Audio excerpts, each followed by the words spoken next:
దేవుని నామానికి మహిమ కలుగుగాక. అందరూ బాగున్నారండి? ఉదయకాలంలో ప్రార్థన చేసుకున్నారు, ఎలా ఉన్నారు?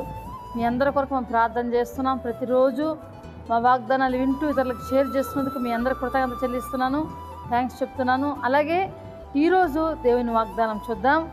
52 కీర్తనలు 8వ వచనం. నేనైతే దేవుని మందిరంలో పచ్చని ఒలివ చెట్టు వలె ఉన్నాను, నిత్యము దేవుని కృపయందు నమ్మిక ఉంచి ఉన్నాను. ఆమేన్. చక్కటి వాగ్దానం కదండి. మనమైతే ప్రతిరోజు నీతిమంతులు ఏం చేస్తారంటే, యేసయ్య పట్ల నమ్మకం కలిగిన వారు ఏం చేస్తారంటే దేవుని మందిరంలో నివసించడానికి ఉండడానికి ఇష్టపడతారు. హల్లెలూయా. అలాంటి వారి జీవితం ఎలా ఉంటుందంటే పచ్చని ఒలివ చెట్టు వలె ఉంటుందంటండి. హల్లెలూయా. కాబట్టి మనం పచ్చగా ఉండాలా, ఎండిపోవాలండి.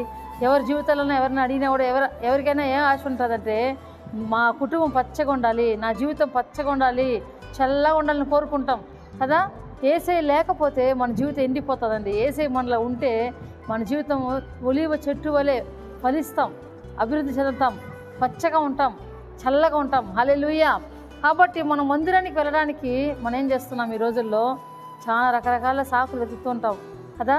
కొంతమంది అయితే మందిరానికి వెళ్ళే టైంకి ఏదో ఒకరు బంధువులు వస్తారనో, కడుపు నొప్పి వచ్చింది, దగ్గు వచ్చింది, జలుపు వచ్చింది, జ్వరం వచ్చింది, నాకు వాళ్ళు ఉన్నారు, ఇది ఉంది, అది ఉంది, బిజీగా ఉన్నాం, పనులు ఆట తోలుకుంటూ ఉంటారు. చూడండి, యేసయ్య ప్రతి విషయంలో మనల్ని చూస్తూ ఉంటాడండి. ఆయన కృప దొరకాలంటే, మనకు ఆయన కృప నిండుగా దొరకాలంటే, ఎక్కువ దొరకాలంటే దేవుని మందిరంలో త్వరగా వెళ్ళాలి, త్వరగా నివసించాలి, ఆయన సన్నిధిలో ఉండాలి అని మనం ఆశపడాలండి. కొంతమంది మాతో కూడా ఉన్నవాళ్ళు, చాలామంది మా చర్చికి వచ్చే వాళ్ళు ఏం చేస్తారంటే అప్పుడప్పుడు మందిరంలో వచ్చి పడుకుంటూ ఉంటారండి. వాళ్ళు చెప్పే మాట ఏంటంటే, చాలా చక్కగా ఉంది, ప్రశాంతంగా ఉంది, ఎంతో సంతోషం ఉంది హృదయం. హల్లెలూయా.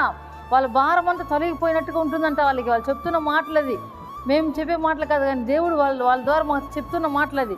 ఎందుకంటే ప్రియ దేవుని బిడ్డలారా, ఈరోజు విశ్రాంతి దినం కాబట్టి మనందరం లేచిందే ప్రార్థన చేసుకొని వాగ్దానం వినేసి తర్వాత మందిరానికి వెళ్ళి చక్కగా దేవుని యొక్క కృపను మనం పొందుకుంటే పచ్చగా ఉంటామండి. ప్రార్థన చేసుకుందాం. తండ్రి, నీకు వందనాలు, స్తోత్రాలు. ఎంతోమంది నా ప్రభు పచ్చగా ఉండాలని ఎన్నెన్నో చేసుకుంటున్నారు, ఎన్నెన్నో చేస్తున్నారు. అయినా వాళ్ళు ఎండిపోతున్నారు, వాళ్ళ జీవితం ఎండిపోతుంది ప్రభు. ఎంతోమంది జీవితాల్లో కరువు, ఇబ్బందులు, శోధనలు, వేదనలు, తండ్రి, వ్యాధులు, కష్టాలు మీద కష్టాలు నా ప్రభు వస్తూ ఉందేమోనైనా, వాళ్ళు నీ సన్నిధికి దూరంగా ఉన్నారేమో నా ప్రభు. వారితో మాట్లాడే వాళ్ళు బలపరచునైనా, వాళ్ళు స్థిరపరచు నా ప్రభ. ఎవరైతేనైనా అనారోగ్యంతో ఉన్నారు, వేదతో బాధతో ఉన్నారో వాళ్ళు ధైర్యపరచు నా ప్రభ, స్వస్థపరచునైనా. ఇదిగో ఉదయ కాలం ముందు వాగ్దానం వింటూ ప్రతి ఒక్కరు కన్నీళ్లు కారుస్తుండగా వాళ్ళ జీవితంలో కన్నీళ్ళు నాట్యంగా మార్చు నా ప్రభ. అయ్యా, అనేకమైన ప్రశ్న జవాబు దయచేయి నా ప్రభ. వివాహం కనిబిడ్డలకి వివాహం త్వరలో జరగడానికి సహాయం చేయి నా ప్రభ.